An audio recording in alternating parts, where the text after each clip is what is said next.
Hello everyone मो प्रियदर्शिनी तुमको आउ एक वीडियो रे वेलकम करुच्ची। पूर्व वीडियो गुड़िकर आम 17 नंबर पर्यंत कंप्लीट कर सारीचु। तुमने चाहिए जदि प्लेलिस्ट चेक कर बनई देछि। आज आम 18 नंबर 19 नंबर और 20 नंबर ये भिडियोटी कंप्लीट करिया। तो चलो आरंभ करबा 18 नंबर। चलो बर्तमान 18 नंबर क्वेश्चन को लक्ष्य कर।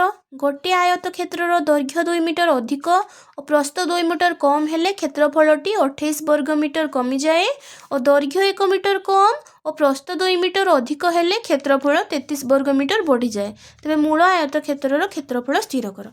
चलो ये करवा। धर जाऊ आयत क्षेत्र दैर्घ्य समान x मीटर प्रस्थ समान y मीटर। तेबे एहार क्षेत्रफल समान कौन फॉर्मूला दैर्घ्य गुणन प्रस्थ इक्वल टू x गुणन y equal to X Y वर्ग मीटर। से भाई प्रश्न अनुसार हमको कौन कही लिखा ये प्रश्न अनुसार आयत क्षेत्र दैर्घ्य 2 मीटर अधिक और प्रस्थ 2 मीटर कम कले क्षेत्रफल 28 वर्ग मीटर कमी जाए। तो चलो ये करवा। दैर्घ्य को से बढ़े x प्लस 2 करी इंटू वाई माइनस 2 कहीं प्रस्थ को कमे इक्वल टू क्षेत्रफल केते कमी 28 वर्ग मीटर कमी जाए। तो एक्स वाई वियोग 28 आपको सल्व करिया। चलो X Y minus 2x plus 2y minus 4 equal to X Y minus 28। बर्तमान देख एक्स वाई कैनसल हो गला। तो ये जो मुझे सल्व करी कौन हम ये जो minus 2x plus 2y equal to minus 28 plus 4 equal to minus 24 but minus 2x plus 2y equal to minus 24 गोटे इक्वेशन आमर बनीगला। पुनश्च प्रश्नानुसार कौन कही देख दैर्घ्य 1 मीटर कम और प्रस्थ 2 मीटर अधिक हेले क्षेत्रफल 33 वर्ग मीटर बढ़ी जाए। तो केते हबो ना x minus Y into Y plus 2 equal to X Y plus 33। से भाई देख ये केते हो X Y plus 2x minus Y minus 2y equal to X Y plus 33। That implies देख ये एक्स वाई कटिज ये हम 2x minus Y equal to ये सॉरी ये माइनस 2 ये केते हो 33 plus 2 equal to 35। That implies 2x minus Y equal to 35। ये सेकेंड इक्वेशन बनीगला। तो फर्स्ट इक्वेशन और सेकेंड इक्वेशन देख मोर बनी जाइए। तो चलो ताको सॉल्व करिया। बड़का इक्वेशन 1 गुणन 1 कले केते हो minus 2x plus 2y equal to minus 24। से भाई इक्वेशन सेकेंड गुणन 1 कले केते हो 2x माइनस y ये 35। बर्तमान दीटा इक्वेशन को जदि मु जोग करी तो ये केते हो माइनस 2x और प्लस 2x कैंसल हो गले ये y इक्वल टू केते हो 11। तो y रो मूल्य को इक्वेशन आई रे बसाइले केते पाइबा कह 2x minus Y equal to 35। That implies 2x minus 11 equal to 35। That implies 2x equal to 35 plus 11 equal to 46। That implies x equal to 46/2 equal to 23। तो आयत क्षेत्रटीर मूल आयत क्षेत्रटीर क्षेत्रफल केते पाइथिले आमे एक्स वाई। तो केते एक्स केते पाइछि 23 y केते पाइछि 11 तो 23 गुणन 11 समान के 253 वर्ग मीटर। तो ये आम लिखा अतएव मूल आयत क्षेत्रटीर क्षेत्रफल 253 वर्गमीटर हेब। आशा करुँची तुम मैंने बुझीपार। बर्तमान 19 नंबर क्वेश्चन टी लक्ष्य कर कौन देछि 50 को एपरी दुईटी संख्यार समष्टि रूपे प्रकाश कर जेपरिक संख्या दुईटीर व्युत्क्रमर समष्टि 1 विभक्त को 12 हेब। तो चलो करिया क्वेश्चन टी को धरा जाऊ संख्या दुईटी x ओ y। तो x ओ y रो व्युत्क्रम यथाक्रमे केते हबो 1/x और 1/y। प्रश्नानुसार संख्या दुईटीर समष्टि केते संख्या दुईटीर समष्टि equal to 50 that implies x plus y equal to 50। तो ये गोटे इक्वेशन आमर बनीगला। पुनश्च प्रश्नानुसार कौन कही देख पुनश्च प्रश्नानुसार संख्या दुईटीर व्युत्क्रमर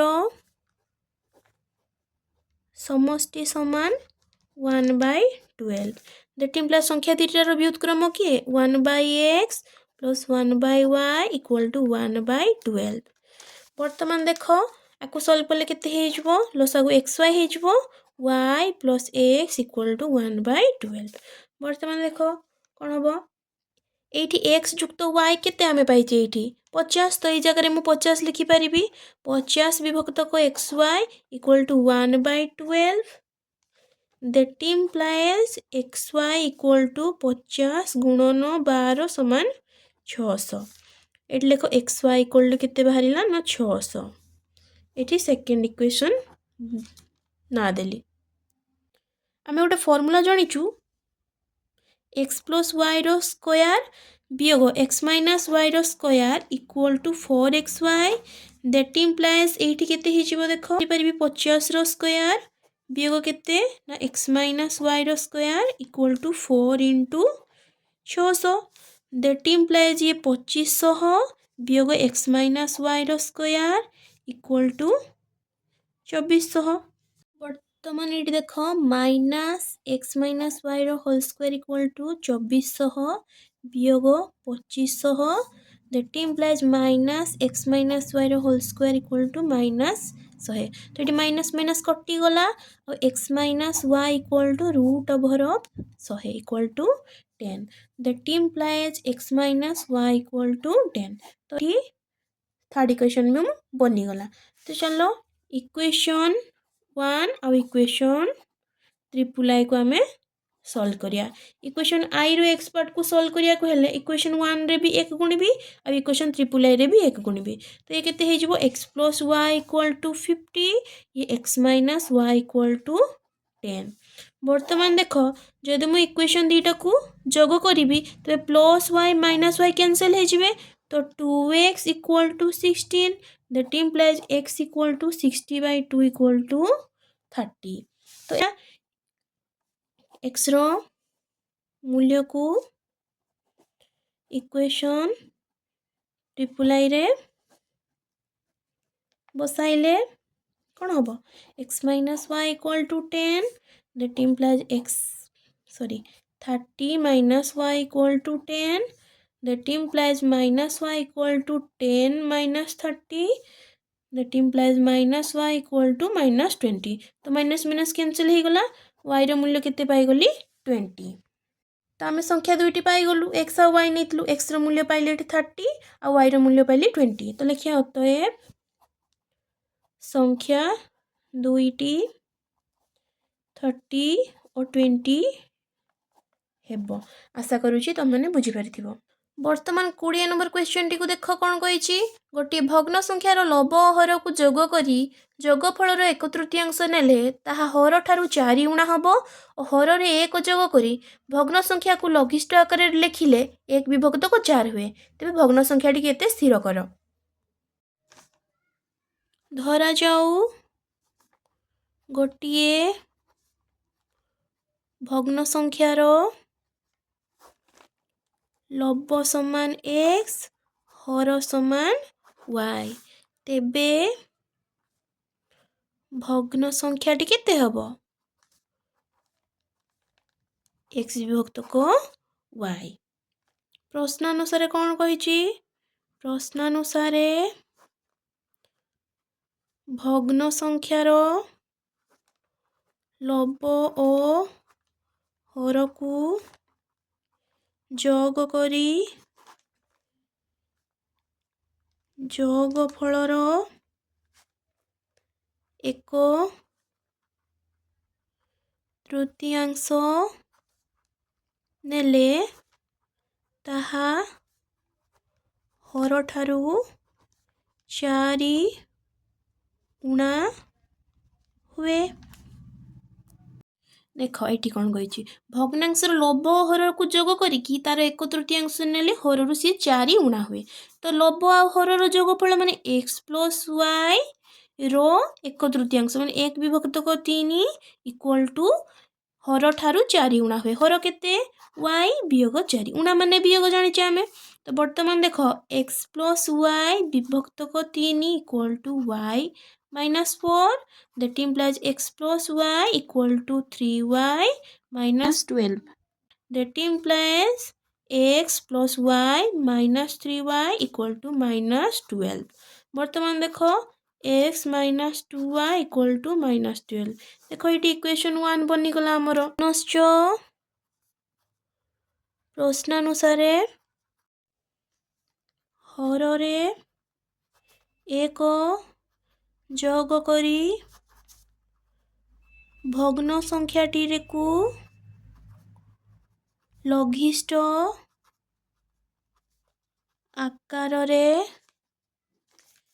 लिखिले ताहा 1 विभक्त को 4 हुए तो हर रे 1 जोग करिवा तो x विभक्त को y प्लस 1 इक्वल टू 1/4 तो आपको सॉल्व कले केते हेजबो ना 4x equal to y plus 1 that implies 4x minus y equal to 1 देखो ये हमरो सेकंड इक्वेशन भी बनी गला तो फर्स्ट इक्वेशन और सेकंड इक्वेशन को अपसारण पद्धति रे हमें सॉल्व करि परिबा तो ये मु इक्वेशन 1 रे केते गुणिबी इक्वेशन 1 गुणन 4 और इक्वेशन 2 गुणन 1 तो वर्तमान देखो इक्वेशन 1 रे 4 गुणिले केते 4x minus 8y equal to minus 48 equation 2 रे 1 गुणिले 4x minus y equal to 1 वर्तमान देख जति मु इक्वेशन 2 टी को वियोग करिवि तबे सेकंड इक्वेशन रो साइन सब चेंज करिवि तो देखो ये कौन हबो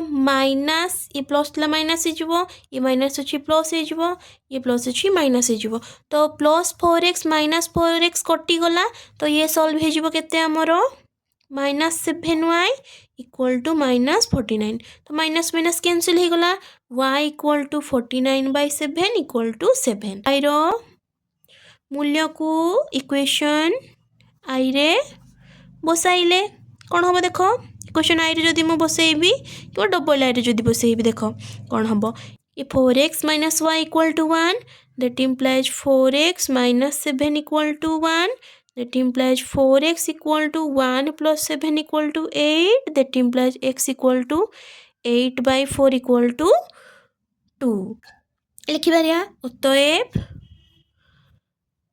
भग्न संख्याटी x विभक्त को y equal to 2/7